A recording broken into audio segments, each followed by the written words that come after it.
Hello students, welcome back to the platform of Vimla Vidyalaya classes. Last video લેક્ચર્સમાં આપણે પ્લાઝમિડની properties, એનું transfer, in vitro plasmid transfer, replication અને એના types વિશે ચર્ચા કરી હતી. ઓકે, એટલે કે પ્લાઝમિડની પ્રોપર્ટીઝમાં આપણે જોયું હતું કે કેવી રીતે એની અંદર ઓરિજિન ઓફ રેપ્લિકેશન હોય છે, multiple cloning site and selectable marker present હોય છે, અને કઈ રીતે આપણે એને ઇન વિટ્રો પ્લાઝમિડ ટ્રાન્સફર કરી શકીએ છીએ અને એનું રેપ્લિકેશન કઈ રીતે થાય છે. મતલબ કે રોલિંગ સર્કલ એન્ડ જે થીટા મોડલ ઓફ રેપ્લિકેશન, આ બે મોડલથી પ્લાઝમિડ કે જે સર્ક્યુલર ડીએનએ છે તો એની અંદર રેપ્લિકેશન થશે. અને એના સિવાય આપણે એના ટાઈપ્સ એટલે કે F plasmid, col plasmid, R Ti plasmid and degradative plasmids, આ જે 5 ટાઈપ્સ આપણે જોયા. ઓકે, અને આજે આપણે જે એક નવી જ ટર્મ જોવાની છે. Okay, so let start. Transposable genetic elements. Okay, transposable elements are widely distributed in nature, which presents in chromosomes of bacteria, viruses and eukaryotes. Okay, એટલે કે ટ્રાન્સપોઝેબલ જે જેનેટિક એલિમેન્ટ્સ છે એ ડિસ્ટ્રીબ્યુટ થયેલા હોય છે જનરલી નેચરમાં, એટલે કે જે ક્રોમોઝોમ્સ છે કે સેલ છે, ઓકે, એમાં, અને which present in chromosome. Okay, તો એ ક્યાં હશે? જે હોસ્ટ ક્રોમોઝોમ છે એની અંદર પ્રેઝન્ટ હશે. Chromosomes of bacteria, viruses and એની other eukaryote cell. Okay, so they are pieces of DNA which capable of moving in the chromosome of the same organisms from one place to another place. Okay, એ શું છે તો કે ડીએનએનો એક નાનો એવો ટુકડો છે, ડીએનએનો પીસ છે કે જે કેપેબલ હોય છે એક જ જે સેમ ક્રોમોઝોમ છે એના ઉપર, એની અંદર જ એક જગ્યાએથી બીજી જગ્યાએ ટ્રાન્સફર થઈ શકે છે. મતલબ કે એની જગ્યા છે એ બદલી શકે છે from one place to another place, but એ સેમ ક્રોમોઝોમમાં થશે. મતલબ કે જે ક્રોમોઝોમમાં છે એના એ જ ક્રોમોઝોમમાં એ એની જગ્યા શું કરી શકે છે? બદલી શકે છે. Okay, so this process is also known as transposition. Okay, એટલે કે એ ટ્રાન્સપોઝેબલ જે જેનેટિક એલિમેન્ટ્સ છે એ પોતાની જે પોઝિશન છે એ શું કરી શકે છે? ચેન્જ કરી શકે છે, અને એના કારણે આપણે આ જે પ્રોસેસ છે એને ટ્રાન્સપોઝિશન કહીશું. Okay,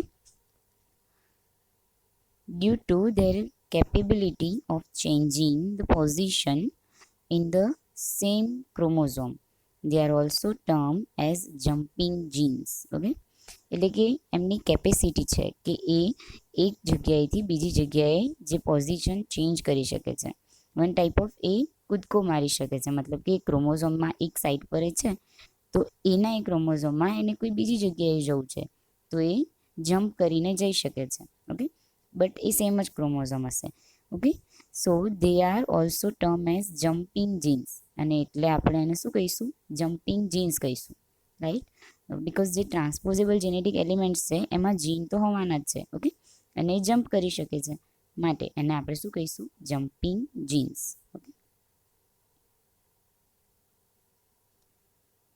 transposons contain certain additional genes which are required for transposition. Okay, transposons and transposable genetic elements both are same. Okay, એટલે કે ટ્રાન્સપોઝોન્સ પણ તમે એને કહી શકો છો, જે એની અંદર એડિશનલ જીન હોય છે, અમુક ચોક્કસ કે એડિશનલ જીન હશે કે જે શેના માટે રિક્વાયર્ડ છે તો કે ટ્રાન્સપોઝિશન, જે તમે પ્રોસેસ આગળ કીધું કે ટ્રાન્સપોઝિશન કે એક જગ્યાએથી બીજી જગ્યાએ જમ્પ કરી શકે છે, એની પોઝિશન ચેન્જ કરી શકે. તો આ પોઝિશન માટે એની અંદર અમુક એડિશનલ જીન હશે કે જે આ પ્રોસેસ એને કરવામાં હેલ્પ કરશે. તો આવા એડિશનલ જીન્સ એ ટ્રાન્સપોઝોન્સમાં શું હશે? પ્રેઝન્ટ હશે. Transposition does not always require any sort of DNA homology, એટલે કે specific site, but it can be inserted randomly. Okay, એટલે કે એને ટ્રાન્સફર થવું છે, ટ્રાન્સપોઝોનને, ટ્રાન્સપોઝેબલ જેનેટિક એલિમેન્ટને one place to another place, એક જ ક્રોમોઝોમમાં ટ્રાન્સફર થવું છે તો એને એવું કોઈ સ્પેસિફિક સાઇટ રિક્વાયર નથી કે એને અહીંયાથી કોઈ બીજી એ જ જગ્યાએ એને ટ્રાન્સફર થવું. એ રેન્ડમલી કોઈ પણ જગ્યાએ એ ટ્રાન્સફર થઈ શકે છે. Okay, transposable elements behave like viral lysogenic DNA, but the difference is that they can move to a different site in the same chromosome. Okay, so first of all, what is lysogenic cycle and what is lytic cycle? તો they both are a viral reproduction cycle. Okay, એટલે કે જે virus હોય છે એમની અંદર reproduction કઈ રીતે થાય છે એના માટેની બે સાયકલ આવે છે, એક લાઇટિક સાયકલ એન્ડ એક લાઇસોજેનિક. લાઇટિકમાં જે બેક્ટેરિયોફાજ છે અથવા તો અનધર કોઈ પણ વાયરસ છે કે ફાજ છે એ શું કરશે, એ બેક્ટેરિયાને ઇન્ફેક્ટ કરશે. ફર્સ્ટ ઓફ ઓલ એ બેક્ટેરિયાને ઇન્ફેક્ટ કરશે અને એની અંદર ઇન્જેક્ટ થઈ જશે અને એના પછી એ જે બેક્ટેરિયાનું એટલે કે હોસ્ટનું જે ક્રોમોઝોમ હતું એની સાથે બાઇન્ડ થઈ જશે અને એની સાથે બાઇન્ડ થઈ અને જે હોસ્ટ ક્રોમોઝોમ રેપ્લિકેટ થશે એની સાથે સાથે એનું પણ એ રેપ્લિકેશન કરશે અને મલ્ટિપલ કોપી શું કરશે, એની બનાવશે અને એના પછી એ હોસ્ટને બર્સ્ટ કરી દેશે એટલે કે તોડી દેશે અને પછી એ રિલીઝ થઈ જશે.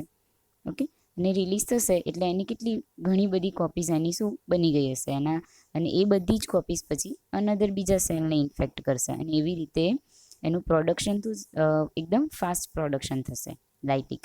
ઓકે, બટ આ જે ટ્રાન્સપોઝેબલ જેનેટિક એલિમેન્ટ્સ છે એ કઈ સાયકલ થ્રુ, મતલબ કે વાયરસની, તો કે લાઇસોજેનિક જે સાયકલ છે એવી રીતે બિહેવ કરે છે. મતલબ કે લાઇસોજેનિકમાં શું હશે તો કે જે ડીએનએ છે એનું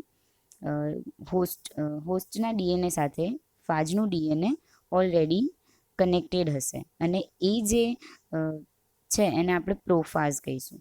ઓલરેડી એની સાથે કનેક્ટેડ જ હશે અને પછી એ કોપી બનાવશે અથવા તો વનમાંથી ટુ થશે. ઓકે, તો એને આપણે એ સાયકલ લાઇસોજેનિક સાયકલ કહીશું કે જેમાં ઓલરેડી જે કનેક્ટેડ છે અને એને આપણે પ્રોફેઝ તરીકે ઓળખીએ છીએ.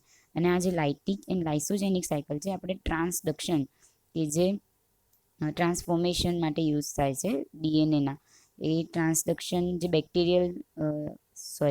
ફાજનું જે ડીએનએ છે એનું ટ્રાન્સફોર્મેશન કેવી રીતે થાય છે એના વિશે ડિટેલમાં આપણે યુનિટ 3માં જોવાનું છે. Okay, so they can move to a different site in the same chromosome. Okay, એટલે કે લાઇસોજેનિક જે સાયકલ છે ડીએનએનું એવી રીતે જ બિહેવ કરે છે. લાઇસોજેનિકમાં પણ જે ફાજનું ડીએનએ હતું ઓલરેડી ઇન્જેક્ટ થયેલું જ રહેવાનું, એવી જ રીતે આ ટ્રાન્સપોઝેબલ એલિમેન્ટ્સ છે એ પણ ડીએનએની અંદર ઓલરેડી ઇન્જેક્ટ જ, મતલબ કે ડીએનએની અંદર તો હોવાના જ છે.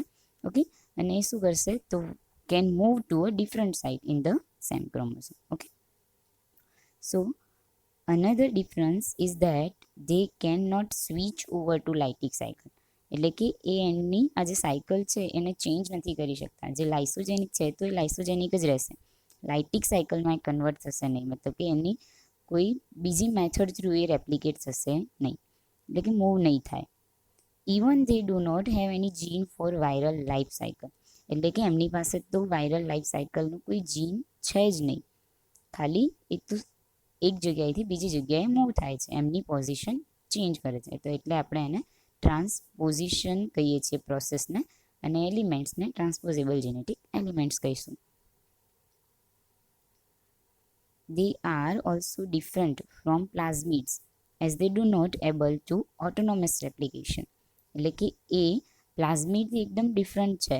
પ્લાઝમિડનું કોઈ કેરેક્ટર એમાં નથી, એટલે કે પ્લાઝમિડમાં જે કેરેક્ટર આપણે જોયા કે એમાં ઓરિજિન ઓફ રેપ્લિકેશન છે, મલ્ટિપલ ક્લોનિંગ સાઇટ છે, સિલેક્ટેબલ માર્કર, એટલે કે મેઇન જે છે પ્લાઝમિડનું ઓરિજિન ઓફ રેપ્લિકેશન, અને એ આ ટ્રાન્સપોઝેબલ જેનેટિક એલિમેન્ટ્સ પાસે નથી. એટલે કે એમને રેપ્લિકેટ થવું હશે ટ્રાન્સપોઝેબલ જેનેટિક એલિમેન્ટને તો એમનું જે હોસ્ટનું ડીએનએ રેપ્લિકેટ થશે ત્યારે જ એ રેપ્લિકેટ થઈ શકે, અધરવાઇઝ એ રેપ્લિકેટ નથી થઈ શકતા. વાય? બિકોઝ એમની પાસે ઓરિજિન ઓફ રેપ્લિકેશન નથી પ્લાઝમિડની જેમ. Okay, also they can not exist without chromosome, right? એટલે કે ક્રોમોઝોમ વગર એક્ઝિસ્ટ નહીં થઈ શકે. Okay, in 1940s Barbara McClintock discovered the transposable elements in eukaryotes during studying maize genetics. એટલે કે જે બાર્બરા મેકલિનટોક સાયન્ટિસ્ટ છે એમને આજે ટ્રાન્સપોઝેબલ જેનેટિક એલિમેન્ટને ફાઉન્ડ કર્યા હતા, કે એમને ડિસ્કવર કર્યા હતા. કઈ રીતે? તો કે જ્યારે મેઇઝ મકાઈની જે જીનેટિક્સ છે એની સ્ટડી કરતા હતા એ વખતે. Later on, it was found out that they occur widely in prokaryotes with more frequently than eukaryotes. એટલે કે એના પછી એ પણ ફાઉન્ડ થયું કે જે ટ્રાન્સપોઝેબલ જેનેટિક એલિમેન્ટ્સ છે એ પ્રોકેરિયોટ્સની અંદર વધારે સારી રીતે એની અંદર જોવા મળે છે યુકેરિયોટ્સ કરતાં. એ મોર ફ્રિકવન્ટલી હોય છે, મતલબ કે એની અંદર વધારે સારી રીતે સર્વાઈવ પણ કરી શકે છે, ઓકે, દેન યુકેરિયોટ્સ. ઓકે, સો આ તો તમારું જે ટ્રાન્સપોઝેબલ જેનેટિક એલિમેન્ટ્સનું ઇન્ટ્રોડક્શન. હવે નેક્સ્ટમાં આપણે એના ટાઈપ્સ અને ટ્રાન્સપોઝિશન એટલે કે એનું પોઝિશન કઈ રીતે થાય છે, એની પ્રોસેસ શું છે, એના વિશે જોઈશું. Okay, hope you like it. Thank you for watching.